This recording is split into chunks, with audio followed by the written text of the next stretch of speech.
السلام عليكم متابعي قناتنا الكرام، قناة البطاقة الوطنية الموحدة في العراق. جبنا لكم الموضوع الحصري وهو قبول نتائج القبول المركزي الخاص بالفرع الإحيائي والتطبيقي والأدبي للسنة الدراسية 2020-2021. نتائج القبولات لجميع طلاب الصف السادس بكافة فروعه. طبعا رابط النتائج راح أخليكم إياه بصندوق الوصف.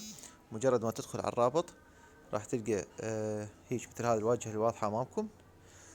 تدخل الرقم الامتحاني الخاص فيك وتعطيه بحث، راح يطلع قبولك بصورة سهلة وسريعة. واللي ما يعرف أو صعب عليه أنه يدخل الرقم الامتحاني يكتب لي الرقم الامتحاني بالتعليق، وأنا راح أطلع على قبوله وأجاوبه بأسرع وقت ممكن. يا ريت تدعمونا بلايك وشاركوا الفيديو واشتراك بالقناة ليصل لجميع الطلبة. يا ريت من جنابكم الكريم الاشتراك بالقناة كرر. هذا الرابط راح أخليكم إياه بصندوق الوصف، رابط سريع.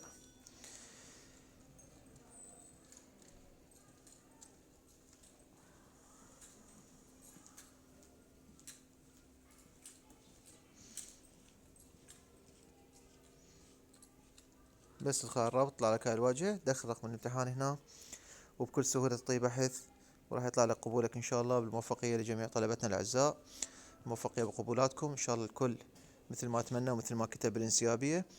لا تنسونا بدعاءكم، لا تنسونا بالاشتراك وتعليق، والسلام عليكم ورحمة الله وبركاته.